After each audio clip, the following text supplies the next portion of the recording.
I came home that evening, bone-tired from a long day at the clinic, hoping to unwind with a glass of wine and some mindless TV. Instead, I walked into a scene straight out of a nightmare. There was Dolores, my mother-in-law, rearranging my living room as if it were her own. She glanced up, not a hint of guilt on her face, and waved a spare key at me like it was a winning lottery ticket. "Mallory, dear, I thought I'd help out a bit," she chirped, her voice dripping with the kind of sweetness that makes your teeth hurt. I felt my stomach twist. My name is Mallory, and I'd been married to Bryce for all of 6 months. I knew Dolores was a force to be reckoned with, but this was a new level of intrusion. "Dolores, what are you doing here?" I asked, trying to keep my voice steady. Inside, I was anything but. I felt like a guest in my own home, and it was infuriating. "Oh, just tidying up. You know how busy things can get," she said, smoothing a cushion that didn't need smoothing. Her eyes flitted around the room, assessing her handiwork. I watched her, trying to decide if I should laugh or scream. "I appreciate the thought, but I'd prefer if you asked before coming over," I said, my words carefully measured.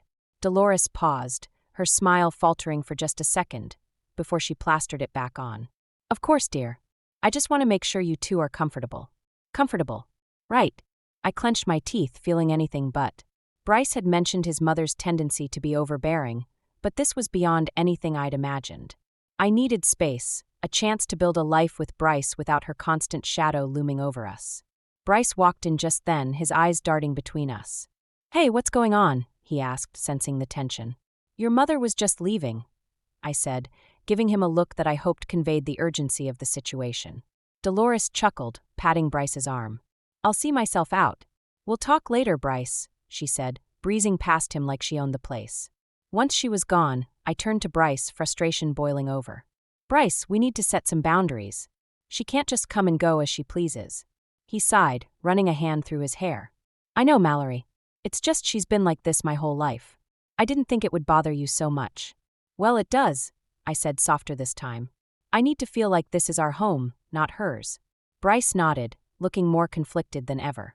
"I'll talk to her. I promise." As he pulled me into a hug, I couldn't shake the feeling that this was just the beginning. Dolores was not the type to back down easily.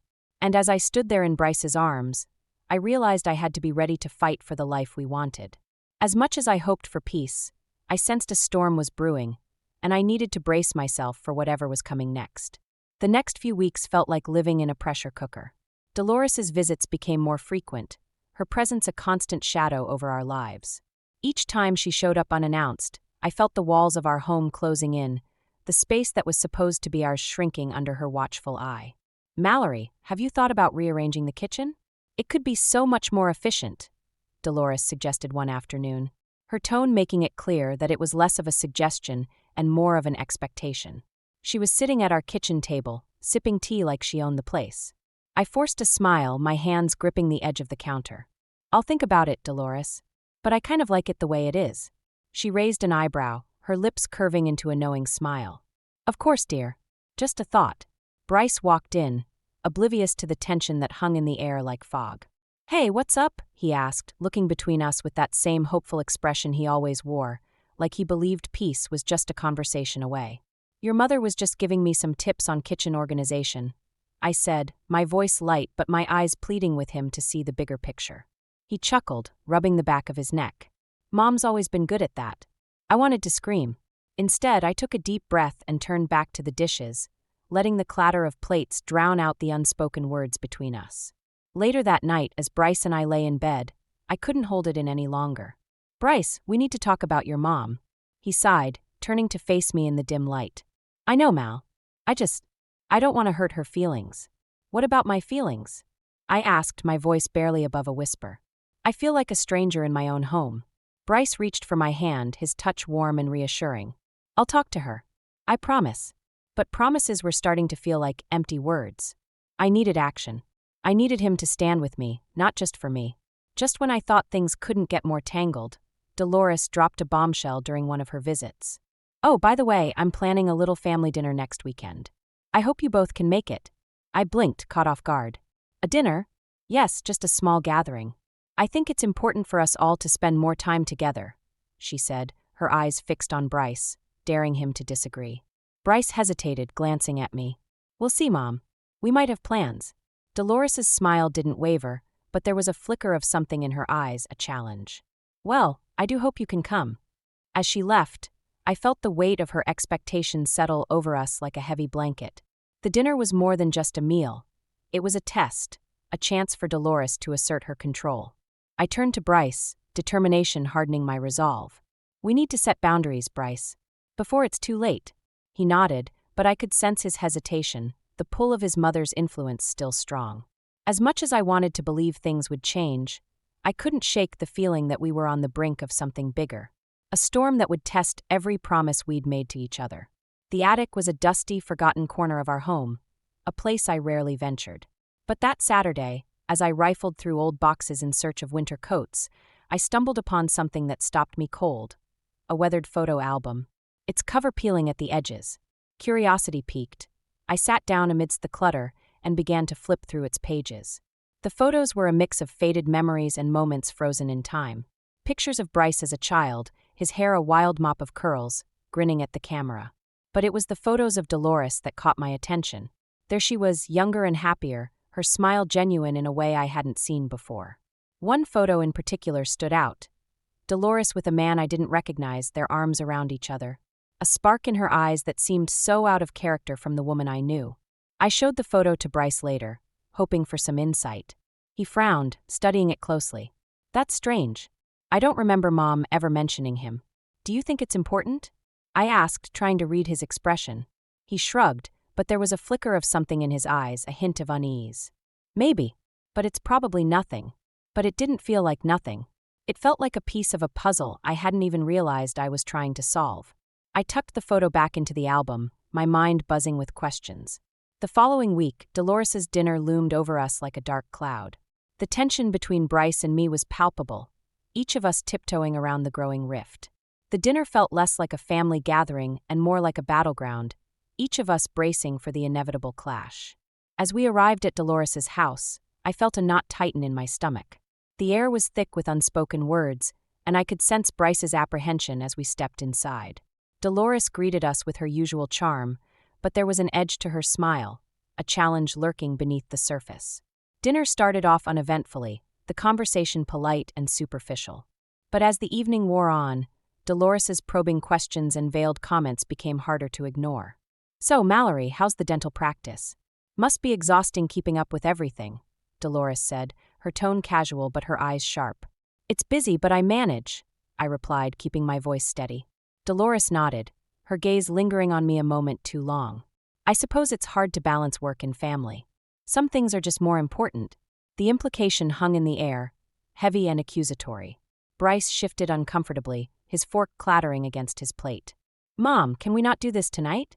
Dolores's eyes flashed, her smile tight. "I'm just making conversation, dear." The tension was suffocating, and I felt my patience slipping. But before I could say anything, Gerald, who had been quietly observing, spoke up. "Dolores, perhaps we should let them enjoy their evening without the third degree." Dolores's expression faltered, a crack in her facade. "I'm just concerned, Gerald. And I appreciate that," he said gently. "But they need space to figure things out on their own." His words were a lifeline, a reminder that not everyone in Bryce's family was against us. But they also stirred something in Dolores, a defensiveness that made her bristle. As we left that night, I couldn't shake the feeling that this was just the beginning. The photo, the dinner, Dolores's relentless need to control. It all felt connected, like pieces of a much larger puzzle. And as Bryce and I drove home in silence, I realized that the path to understanding Dolores's behavior might lead us to secrets that could change everything. The following day, I couldn't shake the feeling that I was missing something crucial. The photo of Dolores with the mysterious man lingered in my mind, an itch I couldn't scratch. I decided to return to the attic, hoping to uncover more pieces of the puzzle. As I rummaged through boxes, my fingers brushed against something brittle and old, a bundle of letters tied with a faded ribbon. I sat back on my heels, heart pounding as I carefully untied the ribbon and began to read.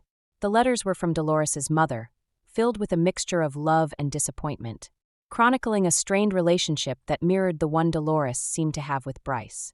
Each letter was a glimpse into the past, revealing a woman who had struggled with her own demons, projecting them onto her daughter.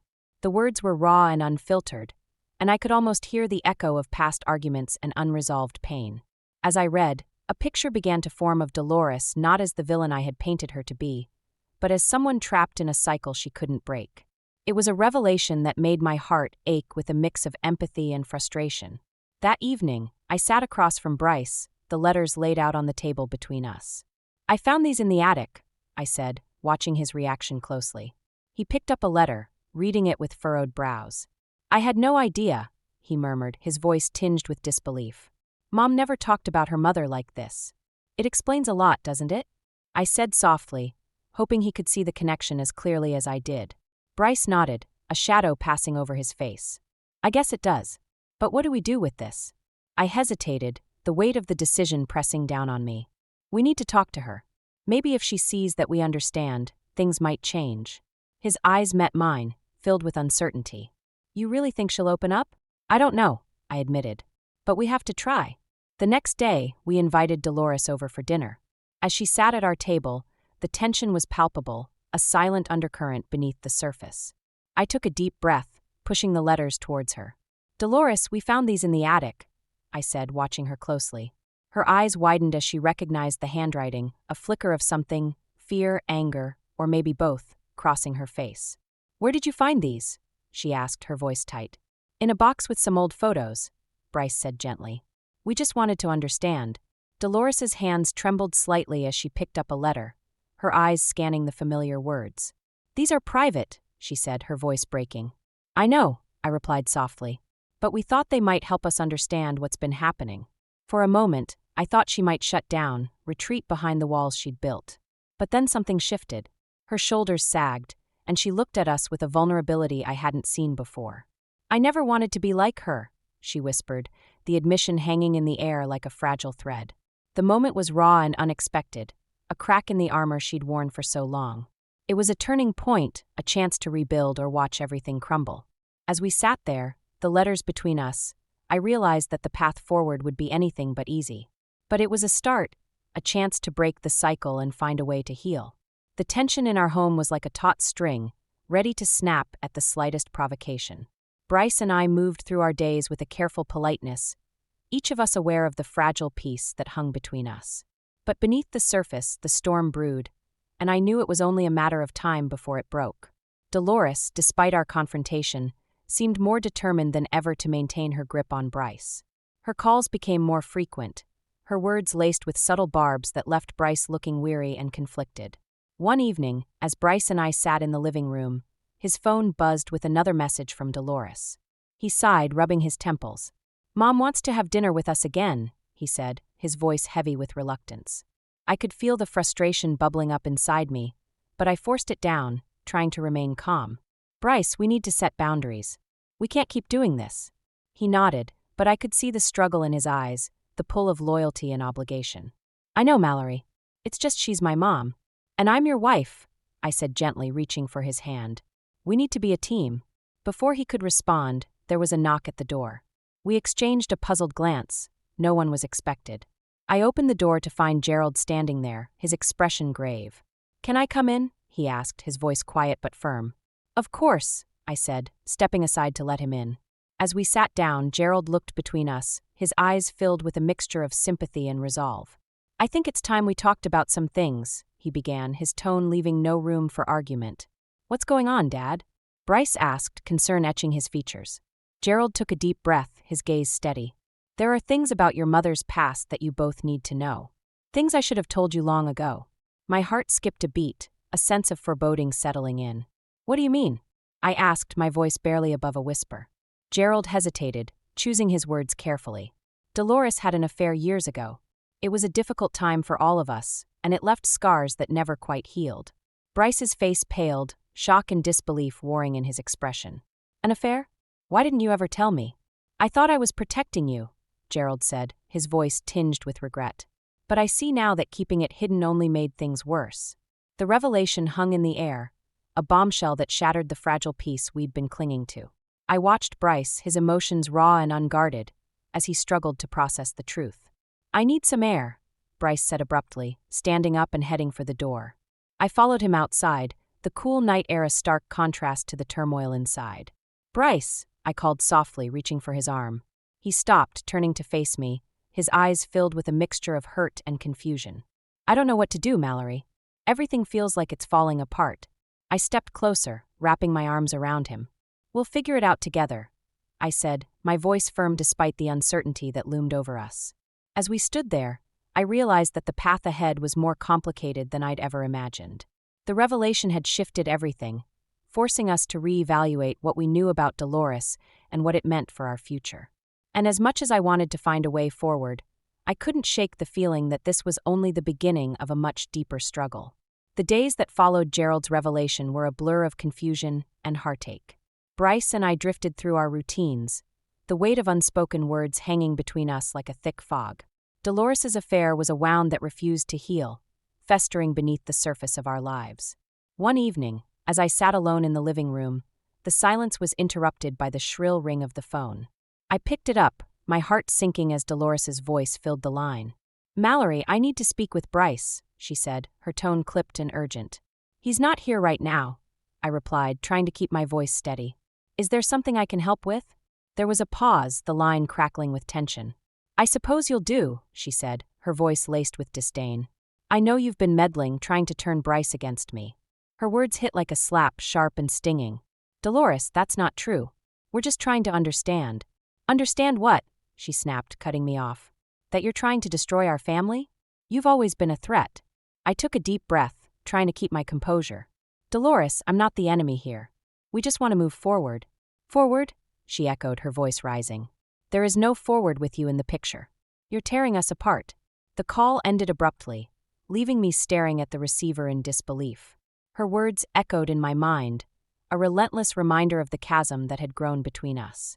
Bryce came home later, finding me still sitting in the same spot, the phone cradled in my lap. "Mallory, what's wrong?" he asked, concern etching his features. "Your mother called," I said, my voice hollow. "She thinks I'm trying to destroy your family." Bryce's expression darkened, a mix of frustration and sadness.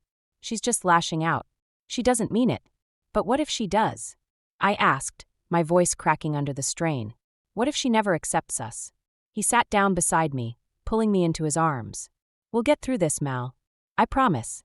But his words felt thin, like a lifeline stretched too far. As much as I wanted to believe him, the reality of our situation loomed large and unyielding.